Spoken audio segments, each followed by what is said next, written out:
Good morning, नमस्कार। आप देख रहे हैं इंडिया न्यूज। सबसे पहले देश, आपके साथ मैं रचना बंसल। डोनाल्ड ट्रंप अमेरिका के 47वें राष्ट्रपति बन गए हैं। भारतीय समय के मुताबिक सोमवार रात 10:30 बजे ट्रंप ने अमेरिकी संसद कैपिटल हिल में राष्ट्रपति पद की शपथ ली।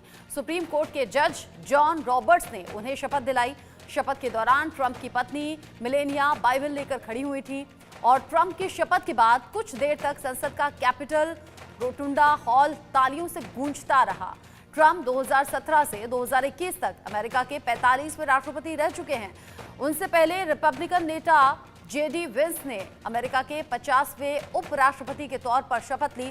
ट्रंप ने अपने पहले संबोधन में 8 बड़े ऐलान किए। अमेरिका की दक्षिणी सीमा पर नेशनल इमरजेंसी की घोषणा, अवैध प्रवासियों को रोकने के लिए सेना तैनात होगी, रिमेन इन मैक्सिको पॉलिसी को लागू करने का ऐलान। ये कुछ बड़े फैसले रहे जिन पर डोनाल्ड ट्रंप ने अपनी बड़ी बात कही और अब इन फैसलों की चर्चा दुनिया भर में है।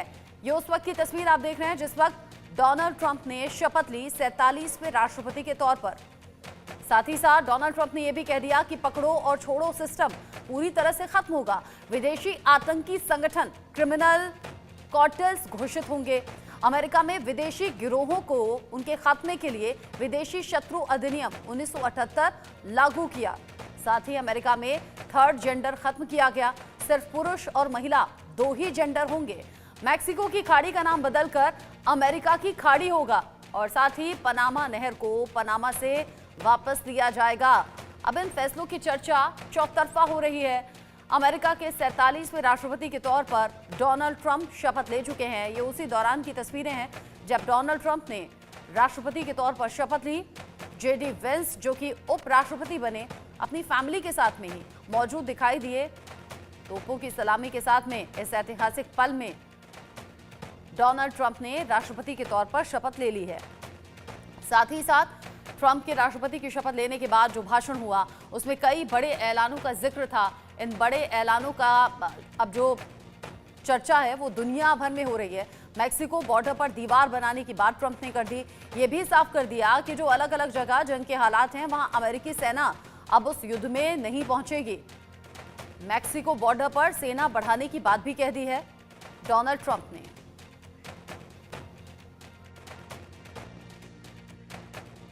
Over the past 8 years, I have been tested and challenged more than any president in our 250-year history, and I've learned a lot along the way.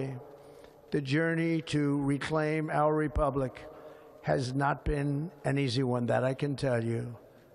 Those who wish to stop our cause have tried to take my freedom and indeed to take my life.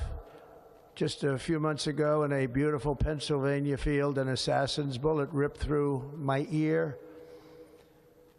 But I felt then, and believe even more so now, that my life was saved for a reason. I was saved by God to make America great again. One day before I assumed office, the hostages in the Middle East are coming back home to their families.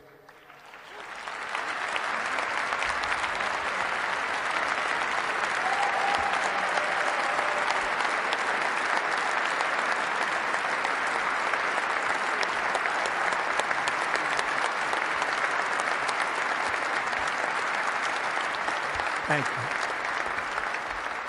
America will reclaim its rightful place as the greatest, most powerful, most respected nation on earth. Inspired.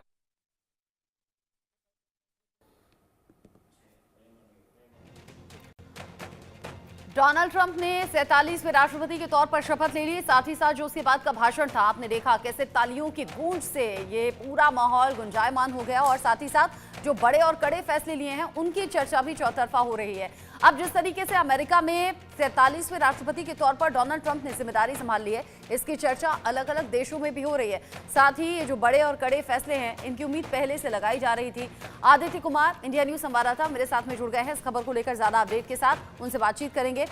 Aditya, जो बड़े फैसले भाषण में नजर आए उनकी उम्मीद पहले से लग रही थी और साथ ही साथ डोनाल्ड ट्रंप ने यह भी इशारा दे दिया कि अब अमेरिका एक बार फिर से महान और मजबूत देशों में शुमार होगा। यानी ये इशारा भी कर दिया कि अभी ऐसा था नहीं। जी बिल्कुल, आपने सही कहा कि जिस तरीके से डोनाल्ड ट्रंप ने अपने भाषण में कहा भी है, जो उनके ऊपर हमला किया गया था, उनका भी जिक्र करते हुए उन्होंने बताया कि किस तरीके से उनकी जो रक्षा हुई है, वो जो जिंदा बचे हैं, वो कुछ अच्छा करने के लिए, कुछ बेहतर करने के लिए जो है उनकी रक्षा हुई है। और सबसे खास बात कि अमेरिका फर्स्ट और अमेरिका जो ये नीति है, उसकी नीति के अनुसार डोनाल्ड ट्रंप पहले से भी काम करते रहे हैं और उसी तेवर के साथ में अभी भी वो उसी हिसाब से काम कर रहे हैं। अमेरिका, उनका पहले भी कहना था कि जो अमेरिकी संसाधन है या अमेरिका का जो विषय है, उसके सबसे पहले अमेरिका के बारे में सोचा जाना चाहिए, अमेरिका की जनता के बारे में सोचा जाना चाहिए। जो भी उनके आपने वादे अभी देखे होंगे, चाहे मैक्सिको बॉर्डर को लेकर के हो, थर्ड जेंडर को लेकर के हो, या जो मैक्सिको नहर है उसको लेकर के बातचीत की जा रही हो, या दूसरे देशों के ऊपर में कर या और अन्य जो शुल्क है वो लगाने की बात हो, या H1B वीजा जो है उसको लेकर के बात हो। आप देखेंगे सभी चीजों में पहले अमेरिकी लोगों का हित जो है वो देखने की कोशिश जो है वो की जा रही है, उनके हित की बात जो है वो की जा रही है। जिस तरीके से H1B वीजा जो है उसको लेकर के बात हुई और उसके नियमों को सख्त करने की बात, उसको लेकर के भी पूरे विश्व में चर्चा रही थी। किस तरीके से पूरे जो इसमें किस तरह की शर्तें रहेंगी, लेकिन भारत में भी इस बात को लेकर चिंता थी कि जो भारतीय प्रवासी वहां जाते हैं काम करने के लिए, उनके जीवन पे क्या उसका फर्क पड़ेगा, या उनके लाइफ पे उसका काम पे उसका क्या फर्क पड़ेगा। सब वो देखते हुए जब भी आप देखेंगे पूरे भाषण में या पूरे प्रक्रिया में, जब भी इन्होंने भाषण दिया है, तो इन्होंने अपनी हर बात में इस बात का एहसास करवाया है कि अमेरिकन जो लोग हैं उनके हित की ये बात करते हैं, उनके पक्ष की ये बात करते हैं। आप देखेंगे कि इन्होंने भी स्वीकार किया अपने भाषण में, इन्होंने कहा भी कि लगभग 200 से ज्यादा साल के इतिहास में अमेरिका के सबसे ज्यादा जो विरोध किया जाने वाला राष्ट्रपति रहा है वो डोनाल्ड ट्रंप रहे हैं, और सबसे ज्यादा इनका विरोध भी हुआ है, सबसे ज्यादा इनकी आलोचना भी हुई है। अब जबकि अब वो जीत चुके हैं, तो उस चीज को ये जानते हैं कि अगर इस तरीके की बातें अगर वो नहीं करेंगे, या अमेरिका जो उनके वादे रहे हैं जो वो नहीं करेंगे, तो आलोचना जो और ज्यादा हो सकती है, और उसका विरोध जो है ज्यादा